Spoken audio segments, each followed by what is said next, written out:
की पंचमी के दिन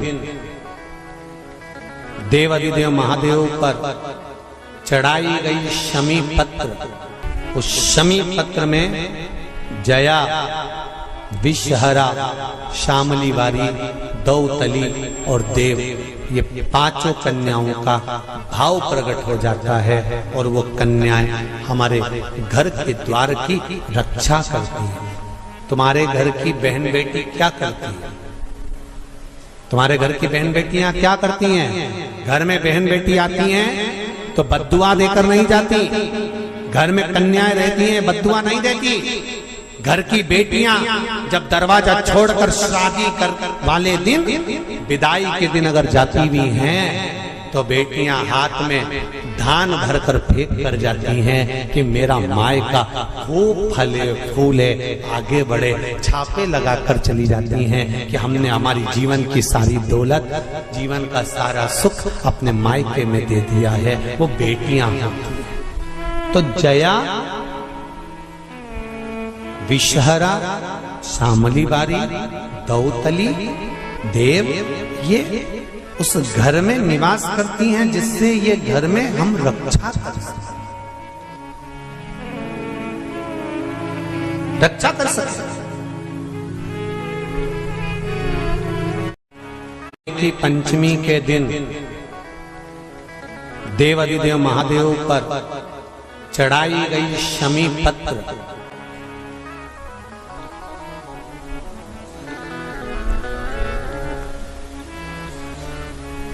शंकर भगवान पर चढ़ाई गई शमी पत्र,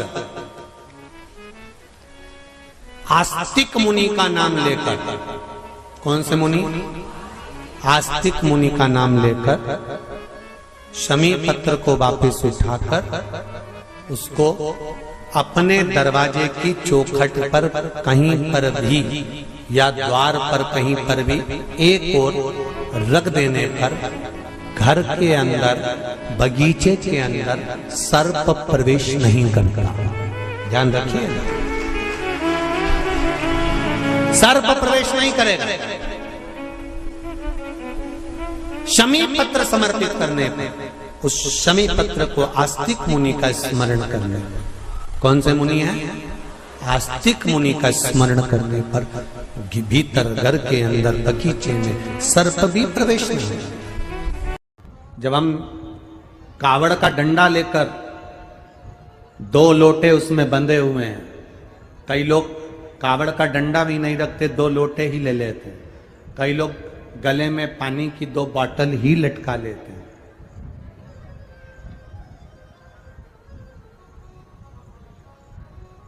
शिव जी को जल चढ़ाया, एक कलश का जल शंकर जी को चढ़ाकर, दूसरे कलश का जल थोड़ा चढ़ाकर, उसमें से जल बचाकर लाकर शिव का चढ़ा हुआ जल दूसरे वाला पात्र जो खाली करा है उसमें झेल कर लाकर, हम जिस स्थान पर अपना घर है, जिस घर के अंदर जो पानी का हंडा है, मटका है, परिंडा है, अब आपकी भाषा में आप क्या बोलते हो छत्तीसगढ़ में?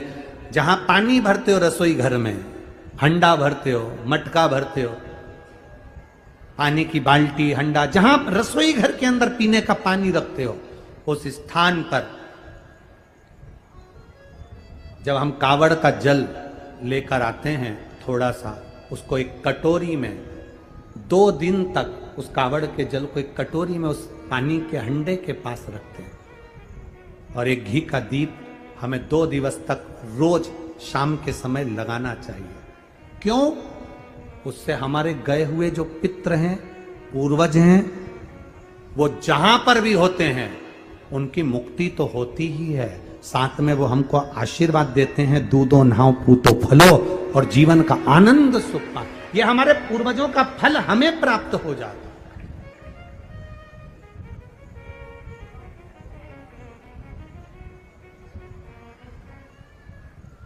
आप लेकर तो जा रहे हो कावड़। हमने कहा था कि कावड़ अगर जिसकी संतान भी नहीं होती ना, वो झोली में थोड़ा सा चावल का दाना, भले 4 दाना डाले, 8 दाना डाले, 10 दाना डाले, उसकी झोली में पड़ा रहना चाहिए कावड़ ले जाते समय।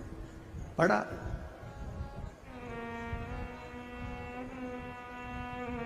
जो बेटी, जो बेटा, जो युवान बहन भाई जिस भाव से कावड़ उठा रहे हैं, वो अपने घर से जब स्वस्तिक, आप कुंकू का, रोली का, जो रोली होती है, कंकु होता है, उसका जब स्वस्तिक बनाकर जाएं, तो स्वस्तिक बनाते समय आपके मन में कामना होना चाहिए कि मेरे बाबा, मैं तेरे भरोसे पर ये कावड़ लेकर आ रही हूं और मेरा विश्वास कहता है तो मुझे खाली नहीं छोड़ेगा। कावड़ का जल मैं चढ़ाऊंगी और चढ़ाकर जब आऊंगी, ये मेरा विश्वास कहता है, अगली कावड़ की जब तैयारी होगी ना बाबा, उससे पहले तू मेरी झोलियां खुशियों से भर देगा। ये मेरा विश्वास कहता है, ये मेरा भरोसा कहता है, ये मेरी दृढ़ता कहती है। मैं करा था सावन के सोमवार का व्रत, हमने भी करा था तो हम भी उठा, ठीक है। आप लोगों ने व्रत किया ना।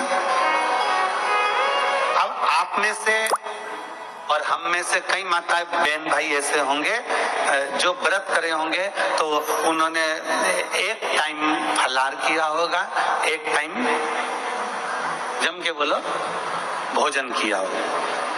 आप में से कई लोग ऐसे होंगे जिन्होंने एक टाइम फलाहार करा तो दूसरे समय पर भी फलाहार किया होगा। आप में से कुछ लोग ऐसे होंगे जो एक टाइम केवल फलाहार करे होंगे, दूसरे समय कुछ भी नहीं लिया। बोलो बोलो, सही है कि गलत है? अब ईमानदारी से बोलना। आप में से कई लोग ऐसे होंगे जिन्होंने दिन भर कुछ भी नहीं खाया होगा, केवल एक गिलास दूध, एक फल और बाबा का प्रसाद लेकर और व्रत कर लिया। अब आप में से कई लोग ऐसे भी होंगे जिन्होंने दोनों समय भोजन करा होगा और सवेरे नाश्ता भी किया होगा, दिन में पानी पूरी भी खाई होगी, शाम को थोड़ा भगर भी, सब खाया। अब जरा बहुत गहन चिंतन वाला विषय है, जरा ध्यान दीजिएगा। एक व्रत करा, एक टाइम भोजन, एक टाइम फलाहार, एक ने व्रत करा दोनों समय फलाहार, एक ने व्रत किया कि मैं कुछ नहीं खाऊंगा, एक फल, एक गिलास दूध, एक ने सब कुछ खाया, मतलब दिन भर भोजन कर, दिन भर भोजन कर।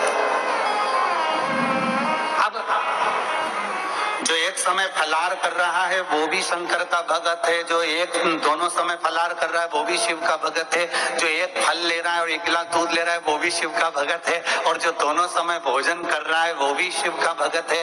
अब शंकर जी से पूछा जाए कि इनमें से तुम मुक्ति किसको दोगे, इनमें से तुम मोक्ष किसको दोगे? श्री शिवाय नमस्तुभ्यम। दर्शकों, हर हर महादेव। स्वागत है आपका अपने YouTube चैनल गुरु जी के उपाय में। इस वीडियो में आपको पूजनीय पंडित जी बहुत ही सरल और सुंदर सा नाग पंचमी के दिन शमी के पत्र का उपाय बताए। यदि आप आस्तिक मुनि का नाम लेके महादेव की शिवलिंग पे एक शमी पत्र समर्पित करके उस शमी के पत्र को अपने घर के मुख्य द्वार पे रख देते हैं तो आपके घर में पूरे साल कभी सर्प नहीं निकलेगा। तो आप इस उपाय को जरूर करें। जो भी भाई बहन चैनल पर पहली बार आए हैं, चैनल को जरूर सब्सक्राइब करें।